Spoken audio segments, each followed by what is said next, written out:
What's up, MMOHutters? This is Flames from MMOHut.com. Today we'll be looking at Ragnarok Online 2, Legend of the Second, a 3D fantasy MMORPG developed by Gravity Corp and published by PlayPark Games. Now I'll be spending about 10-15 minutes checking this game out with you guys and making some comments. The game is called Legend of the Second. I'm not sure if this is an inside joke from the game producers, because this is Gravity Corp's second attempt at making this game. The first one, called The Gate of the World, was scratched in 2010, mostly because of negative feedback from the community. So let's hope this second one can withstand the pressure and maybe even beat the original Ragnarok Online 1 game. So first, I've got to select one of my servers and a channel. So let's just go and create our character here. This is a PG-13 video. We will not have sexy ladies in their underwear. These classes are not gender bound, so it doesn't really matter. I can be a guy or a girl. We have swordsman, magician, an archer, a thief, and an acolyte. Now this one's pretty vague. Think of this as a paladin that can heal other party members as well as dish out a ton of damage. One particular aspect of this game is the job system. It's really bound to your character as soon as you create it. You can either be a chef, an alchemist, a blacksmith, or an artisan. Now in this case, I want to be an alchemist. I can produce potions and medicines for my party. And this is actually a good system because you can trade with other players for people who don't have your job, and you can maybe have a little bit of revenue by doing so. So in this case, I like hiding in the bushes, and I'm a sneaky kind of guy, so I'm gonna go with a thief. I have to modify my little dude here, so let's just see what we have to work with. I have to decide on a specific hairstyle. Whichever one I choose, it always looks like I have an onion head. Alright, so this one looks pretty scruffy.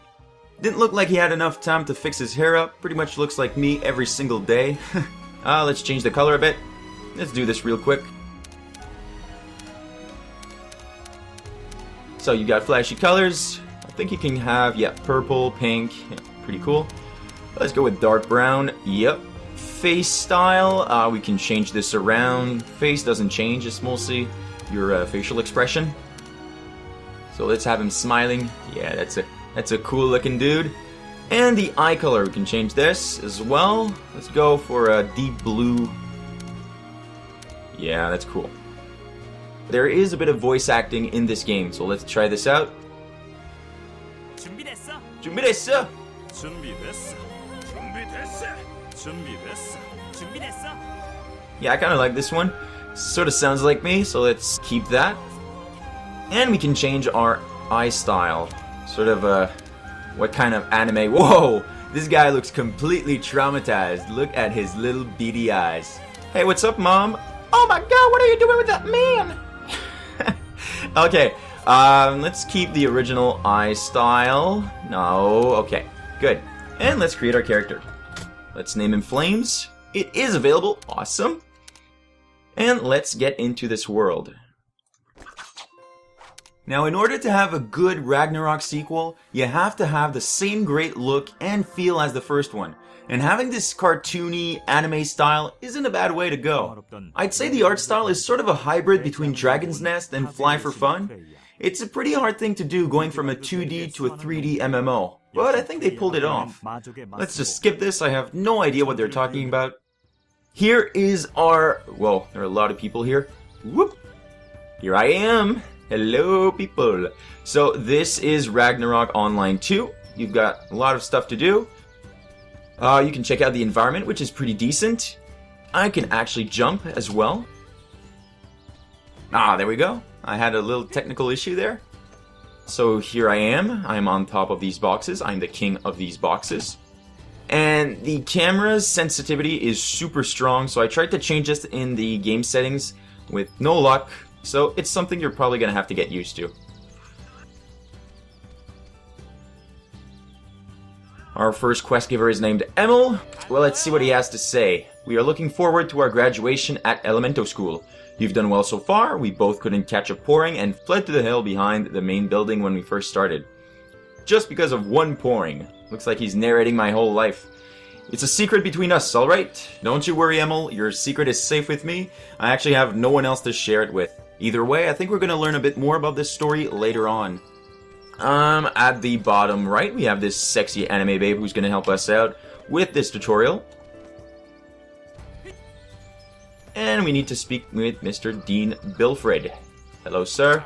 Yes, I have met you. You seem like a very good man. And this is a South Korean game, so all of the voice acting you're going to hear is all in Korean. So, not sure if they have any plans to port the game in English, but I don't think so. Up until now, this does look pretty generic. Hopefully they'll add more content. Let's just keep questing for now. So, report to Dean Bilfred after examining baby Porings around the statue in front of the yard. Cool. Our sexy anime baby is telling us how to attack. I do know how to do that, so this shouldn't be a problem. Okay, so here's our first Nemesis. Our little gelatinous blob that looks like jello. We've got skills at the bottom of the screen. We've got your basic attacks, double attack. Let's try this out. Now what double attack does is basically boost your rogue gauge. Now you can fill this up and unleash everything you've collected with a deadly blow. Let's try this. Oh, he's already dead. And for a jello type creature, he just cracked up. He looks like a broken vase, to be honest. You poor little unsuspecting creature. Oh well. And we've got some jalopy. Let's pick this up. Oh, and you can actually hear them move around. That's pretty cool. We've got this weird looking dude who's on the ground, looking a bit dead. Hunt the baby Porings for Bjorg's lost crib sheet and return it to him. Well, that's a good idea. And like you probably noticed, look at this pink statue. I'm not sure that's supposed to be like that. It's still an open beta. There's a lot of things yet to be changed. For us American and European players, this might take a bit more time than we prefer. It is an Asian game, and we are usually the last ones to receive, the latest updates and patches. So if you do encounter a major issue, don't really expect it to be resolved in a couple of weeks. There's probably a long and rigorous process it has to go through before it actually gets fixed up. Now let's keep killing these baby Porings. You are going down, my little friend. Yep, so I'm just filling up my gauge and dishing out my deadly... Oh, I missed it again. They died too quickly. Okay, so I've got 1 crib sheet out of 2, and here's your quest tracker. This is also pretty cool. If I open this up, it is the Dakara info window. Think of these as side quests or optional ones. You have a ton to do and they're separated into 4 different episodes, basically following your character's progression in the game. Now you have a bunch of different icons and that just tells you what type of quest you're getting yourself into. Some need you to kill monsters and even bosses, and others help you with your job advancement. By completing these, well, you can get special titles, some experience, and maybe a little bit of money. The quest tracker on the right, as useful as it is for our main quests, it's also useful for Kara quests.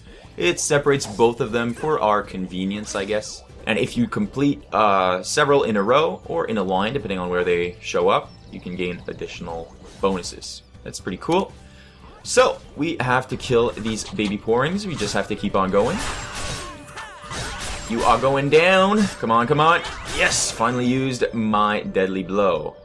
And as a rogue, guess what? I can hide. Yeah, let's just hide. Let's just hide in this bush, yeah. Yeah, no one's gonna see me right here, right? No one's gonna see me. Okay. Let's take this guy out. We only need 1 more crib sheet and we can move on.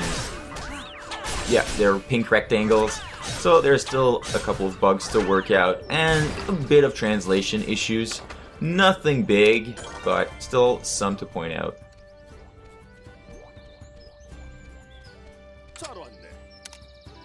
Report to Din Bilfred after examining baby Porings around the statue in front of the yard. That is complete, and now... Oh!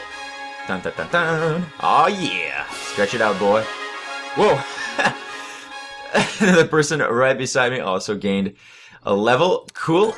So I've got to meet someone else, but before I do that, let's just look at our skill tree. It's not that elaborate, to be honest. Like Ragnarok Online 1, you have job advancements. I can either become an assassin or a rogue, but there are a lot more in the original one, so they're probably going to have to add a lot more content so it can compete with the first one. For now, I'm going to get the Dark Illusion. Inflicts attack power damage while I'm cloaked. Think of this as a backstab. Yes, I accept, and I will put this right over here. Collect Mjolnir mushrooms and bring them to Kalain. Okay, I've got to collect a couple of mushrooms. And this is for the quest, but I've got 2 more to go. But just to show you, since I'm an alchemist, I can also collect herbs. So let's try this out. And the more I collect, the more experience I get at the bottom, and I can level up as an alchemist. Whoop, I think I moved just before completing this. This will help you make other ingredients. But obviously you have to meet a professions trainer in order to learn new recipes. So, I've got 1 more to go. And... come on. Yeah. Mission complete. Let's report back. I have a bit of ground to cover before reaching my next quest giver, so we might as well talk about the map. We've got a pretty useful one just on the top left. I can easily zoom in and out, but if I mean business, I just need to pop this big one up. I can check out everything nearby, all the roads and the NPCs. As a little bonus, you can have this set up as a Diablo-style HUD. It covers the whole screen. It's a personal preference, but I find it pretty useful once you get used to it. Now, I have to kill 1 or 2 of these suspicious-looking mages in order to get their button sleeve. Honestly, I'm a rogue. I could probably manage to just pull it out while I'm stealth, but the quest is asking me to kill them. So he's down. Now, concerning PvP in this game, there isn't a lot of it. Right now you can duel with another player, but that's pretty much it. There is a PvP arena, but that's only to meet up with PvP enthusiasts. You can still only duel there. One interesting part, though, is the monster arenas. Basically, you have to create a party of around 5 to 10 people, and it's a stage-based dungeon. So you have to kill a lot of monsters. Once you complete a wave, there's a second one, so everyone has to heal up and try to beat all the monsters every round. So that's pretty neat. Suspicious ones, that is complete. Woohoo! Level up. And now I have, since I am a rogue, I have to attribute my stat points. Obviously, I'm going to put it in agility. Actually, I had 2 since I just leveled up again. So, 1 down. I actually haven't picked up what this guy had. Edible petals. Yep, I only need to kill 1 more. And while I'm doing this, we can check out all the different mounts. I cannot afford these right now, but to give you a little idea. Whoa, this is not what I was expecting. This is a sea lion on a whole different level, isn't it? Who knows, this one might actually be able to go underwater. And we've got this Sir Bird with a top hat and a smoke pipe on the tip of his beak. And he has 2, actually. So, a lot of unique mounts in this game, which is pretty nice. Okay, so that's done.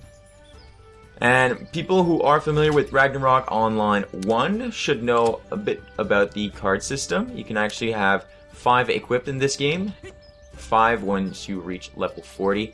And you can acquire these cards, which boost your stats by either killing monsters and completing quests. Hello there. Deliver Koza's words to Monsterology teacher Gretel. That is complete. And show Gretel the evidence. So, I think I just showed her. I think this covers pretty much the basics of this game.